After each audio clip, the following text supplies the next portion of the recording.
Walk స్వాతంత్ర్య హక్కు ముసుగులో కొంతమంది వ్యక్తులు సోషల్ మీడియాను దుర్వినియోగం చేస్తున్నారని AP deputy CM Pawan Kalyan అన్నారు. ఉద్దేశపూర్వకంగా వ్యక్తిగత దూషణలకు పాల్పడుతూ కుటుంబ సభ్యులు పిల్లల్ని సైతం లక్ష్యంగా చేసుకుని ఇష్టారాజ్యంగా ప్రవర్తిస్తున్నారని ఆగ్రహం వ్యక్తం చేశారు. ఇలాంటి వారిపై చట్టపరంగా కఠినంగా పనిచేసేలా ప్రభుత్వం తరపున చర్యలు తీసుకుంటామని హెచ్చరించారు. సోషల్ మీడియా దుర్వినియోగంపై ఫిర్యాదుల కోసం డిప్యూటీ సీఎంఓలు ప్రత్యేక టాస్క్ ఫోర్స్ ఏర్పాటు చేయనున్నట్టు ప్రకటించారు. సోషల్ మీడియాను దుర్వినియోగం చేస్తూ వ్యక్తిత్వ హననానికి పాల్పడే వారిపై కఠిన చర్యలు తీసుకుంటామని AP deputy CM Pawan Kalyan హెచ్చరించారు. ఇలాంటి నేరాలకు పాల్పడితే బిఎన్ఎస్ చట్టాల ప్రకారం శిక్షిస్తామని వార్నింగ్ ఇచ్చారు. ఈ మేరకు సోషల్ మీడియా ద్వారా వీడియో సందేశం విడుదల చేశారు. వాక్ స్వాతంత్ర్యం, భావ ప్రకటన స్వేచ్ఛ అనేది రాజ్యాంగం కల్పించిన ప్రాథమిక హక్కు. ఆ హక్కును మేము గౌరవిస్తాం. సోషల్ మీడియా రోజువారీ జీవితంలో భాగమైపోయింది. అభిప్రాయాలు తెలిపేందుకు, ప్రజల సమస్యల్ని ప్రభుత్వం దృష్టికి తేవడానికి, ప్రభుత్వాన్ని ప్రశ్నించేందుకు ఇదో శక్తివంతమైన వేదిక. కానీ మనం గుర్తుంచుకోవాల్సింది ఏంటంటే, భావ ప్రకటన స్వేచ్ఛ అనేది అపరిమితమైన హక్కు కాదు.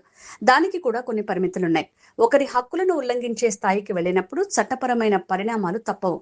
రాజ్యాంగం ప్రకారం దేశ సమగ్రత, జాతీయ భద్రత, ప్రజాశాంతి, మర్యాద, నైతిక విలువలు, నేరాలకు ప్రోత్సహించడం వంటి అంశాలలో దీనికి పరిమితులు ఉన్నాయని పవన్ కళ్యాణ్ అభిప్రాయపడ్డారు. భావ ప్రకటన స్వేచ్ఛ అనేది దూషించే హక్కు కాదు. ప్రభుత్వాన్ని విమర్శించే హక్కు మీకుంది. ప్రభుత్వాన్ని ప్రశ్నించే హక్కు, నిర్ణయాలతో విభేదించే హక్కు మీకుంది. అదే ప్రజాస్వామ్యం. దాన్ని మేము స్వాగతిస్తాం.